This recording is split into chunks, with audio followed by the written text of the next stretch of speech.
Hello বন্ধুরা, freelancer Shamim চ্যানেলের পক্ষ থেকে আমি আছি শামীম। আজকে আমাদের আলোচনার বিষয় হচ্ছে ZenCoding প্লাগইন। অর্থাৎ ZenCoding প্লাগইন কি আমরা অলরেডি গত টিউটোরিয়ালে বলেছি। আর ZenCoding প্লাগইনটা হলো আপনার কোডিং সফটওয়্যারের জন্য, অর্থাৎ HTML কোডিং সফটওয়্যারের জন্য এটা একটা শর্টকাট কি হিসেবে এটা প্লাগইন বলতে পারেন, বিশেষ করে নোটপ্যাড প্লাস প্লাসের জন্য। এই প্লাগইনটা ব্যবহার করে আপনি খুব সহজভাবে HTML কোডিং করতে পারবেন আপনার নোটপ্যাড প্লাস প্লাসে। অর্থাৎ আজকে আমরা দেখাবো ZenCoding প্লাগইনটা আপনি কিভাবে আপনার নোটপ্যাড প্লাস প্লাসের জন্য সেট আপ করবেন। এই প্লাগইনটা আপনার নোটপ্যাডে সেট আপ হয়ে যাবে।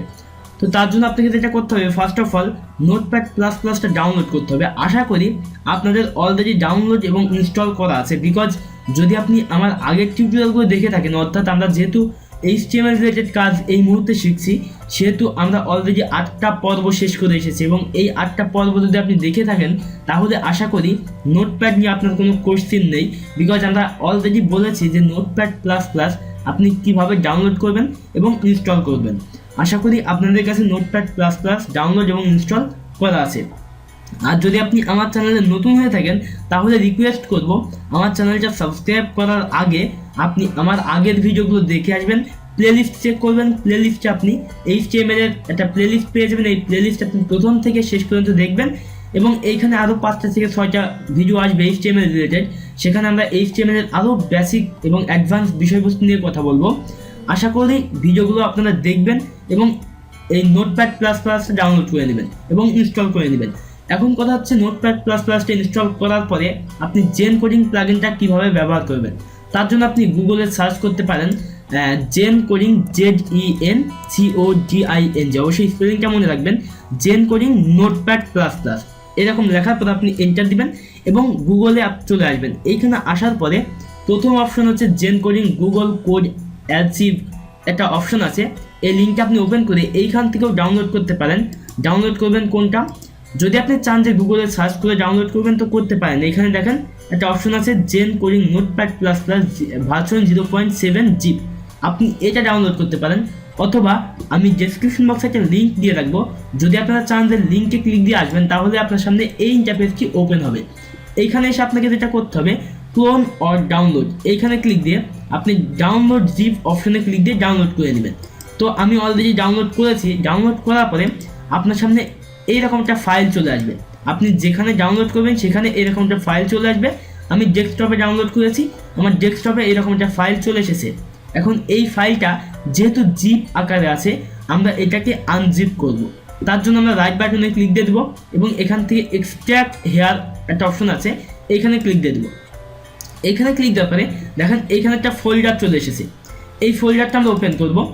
ওপেন করলে এইখানে একটা অপশন দেখতে পাবেন, ZenCoding notepad plus plus version 0.7। আপনি এইখানে ডাবল ক্লিক করবেন এবং এইখান থেকে আপনি এটা এবং এটা এই দুইটা আপনি কপি করবেন। জাস্ট কপিতে ক্লিক দিয়ে আপনি কপি করে নেবেন। তারপর যেটা করবেন, আপনি এখান থেকে দিস পিসিতে যাবেন।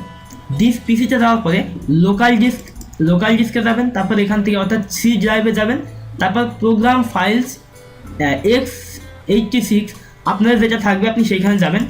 যাওয়ার পরে আপনি এইখানে একটা অপশন দেখতে পাবেন, নোটপ্যাড প্লাস প্লাস। যদি আপনার নোটপ্যাড প্লাস প্লাসটা ইনস্টল করা থাকে তাহলে আপনি এটা দেখতে পাবেন। আপনি এর ভেতরে যাবেন।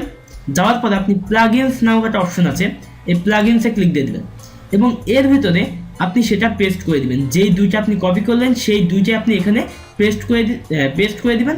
তারপর যেটা করবেন, আপনি এটা কেটে দিবেন। কেটে দিয়ে 2-3 বার রিফ্রেশ করবেন। তারপর আপনি নোটপ্যাড প্লাস প্লাসটা আপনি ওপেন করবেন। এই নোটপ্যাড প্লাস প্লাসটা ওপেন করলে এইখানে ZenCoding নামক একটা অপশন আপনি দেখতে পাবেন, যেটা হচ্ছে আপনার এই নোটপ্যাড প্লাস প্লাসের জন্য একটা প্লাগইন। এখন থেকে আপনি শর্টকাট কি ব্যবহার করে এখানে আপনি কোডিং করতে পারবেন HTML এর জন্য। সাপোজ আমরা HTML:5 দিয়ে Ctrl+E দিয়ে দিলে এবার আমাদের এখানে কাজ করবে। আশা করি আপনারা বুঝতে পেরেছেন এবং অবশ্যই ZenCodingটা এখানে সেট আপ দিয়ে নেবেন। তাহলে আপনার কোডিং করার জন্য খুব সহজে আপনি কোডিং করতে পারবেন HTML এর জন্য। এবং পরবর্তী টিউটোরিয়ালে আমরা HTML এর আরও অ্যাডভান্স কিছু বিষয় নিয়ে কথা বলবো, যেখানে আপনারা আরও অনেক কিছু শিখতে পারবেন এবং কিছু তৈরি করে দেখাবো এবং আরও অনেক বিষয়বস্তু নিয়ে আমরা কথা বলবো পরবর্তী টিউটোরিয়াল থেকে। অবশ্যই আমার সাথে কানেক্টেড থাকবেন। আশা করি ভালো কিছু শেখাতে পারবো এবং আমি নিজেও শিখতে পারবো। একটা বিষয় মনে রাখবেন যে আমি যতটুকু পারি ততটুকু আপনাদের শেখাবো, অবশ্যই শেখাবো, পাশাপাশি আমি আরও শেখার চেষ্টা করব এবং ততটুকু আপনাদের শেখানোর চেষ্টা করব। আরেকটা বিষয় সেটি হচ্ছে একটা মানুষ কখনোই সব পারে না। আমি নিজেও বলবো না যে আমি সব পারি, বিকজ আমি তো পারি না। আমি বলবো যে আমি কিছুই পারি না, কারণ একটা মানুষ কখনোই সব পারে না। সে যতটুকু পারে, তার স্কিল যতটুকু আছে সে ততটুকু শেখাবে এবং সে ততটুকু আপনাকে জানানোর চেষ্টা করবে এবং সে আরও শিখবে। এই বিষয়টা মাথায় রাখবেন। কেউ যদি আপনার সামনে কখনো বলে যে আমি সব পারি, তাহলে আপনি জাস্ট তাকে বলবেন যে আপনি কিছুই পারেন না, বিকজ একটা মানুষ কখনোই সব পারে না।